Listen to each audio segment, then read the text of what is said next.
think, Michael, do you think it's murder? Absolutely. Absolutely. I said it in the beginning, and I believe it to this day. Absolutely. Absolutely. You must remember, Michael told me repeatedly that they were going to kill him, that he was going to die. And he would say that. And when I heard my mother scream, "He's dead," immediately I said, "Who did it?" I didn't say what for, what of, what happened, who did it. Because he repeatedly said that. And he not only told me, he told my mother as well, Yeah. and she mentions it quite often too. And who did it?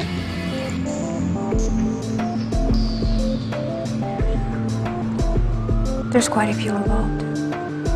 The doctor that you're looking at, the doctor that you see there, was the fall guy. That's what he was. He was the fall guy. And so there are people in the background? There are people in the pulling background. strings? Yes, absolutely.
Michael was a perfectionist, and I'll still say he is a perfectionist because I think his work will live on forever. He's truly a blessing.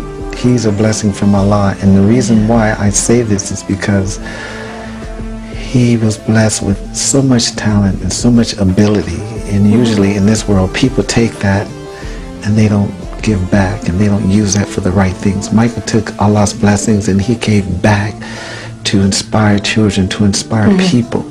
And in this sick world we live in, they tried to bring him down with the very thing that he loved, which is children.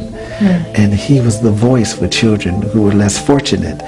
And that's how these false allegations came about, and all these things about the false child molestation. Are you surprised that Conrad Murray is back to his clinic? I'm very, very unhappy with that. And I'll say this, he just took the life of one of the most wonderful human beings.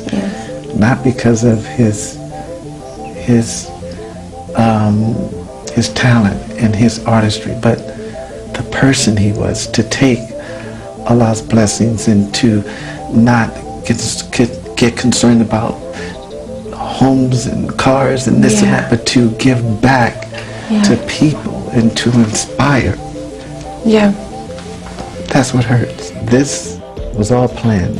It was part of a conspiracy, part of the American government, the FBI, to do an investigation for 17 years on Michael Jackson.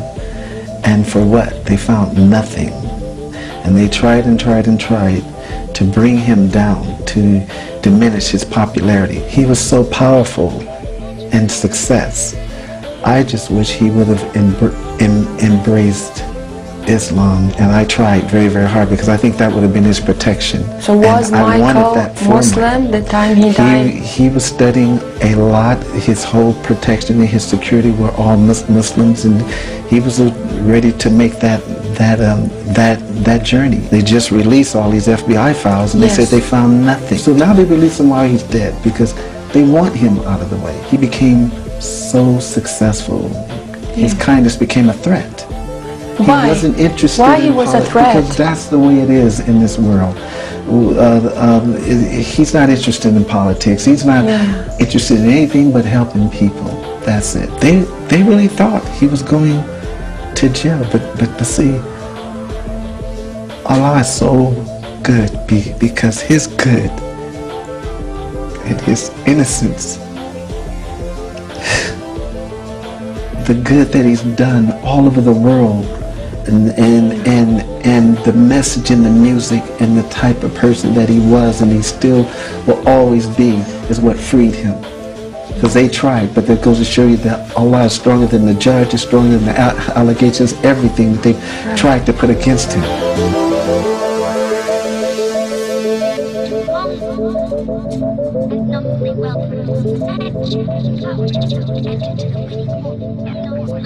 Well, from bad boys to Muslims, a growing number of rap artists are leaving the bad boy hip-hop lifestyle for a more spiritual one.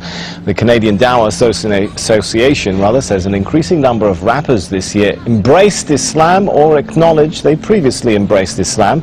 Among the names, Busta Rhymes, Loon, Napoleon, Castro and Raekwon. Well, Amir Junaid Muhaddith, better known by his stage name Loon, is one artist hoping to change the lyrics and message of rap following his own religious conversion. Loon was part of P. Diddy's Bad Boy Records. He accepted Islam in 2008 on a tour in Dubai. He joins me now from Saudi Arabia, where he's just finished performing an Umrah or minor religious pilgrimage. Thanks so much for joining us. You kind of look a little bit different to me today than how we've been seeing you in those pop videos. Is Loon still in there somewhere? Nah. Loon is working his way out of my system, you know. Just happy to be, you know, accepting Islam and finding the peace of mind that I was always searching for in the music business. And it was very difficult to find this place in my life now, but thanks to Islam, I've been able to, you know, complete my search, and now I'm very much at peace. I think if the Western world really look at Islam for what it really is and stop trying to put this terrorist word with Muslims and Islam, the world could be a much better place, really, because it's the most pure religion ever.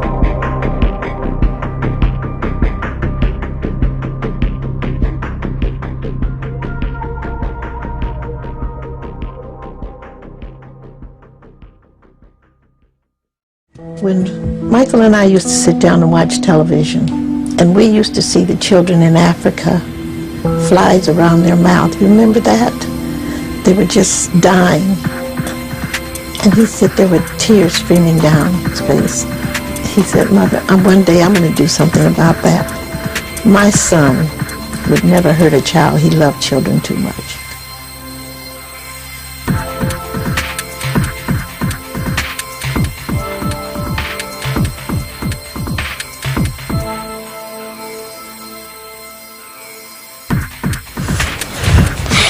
Ever since I was born,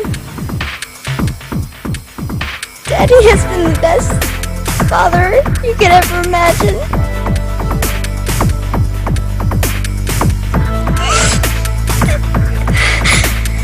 And I just wanted to say I love him.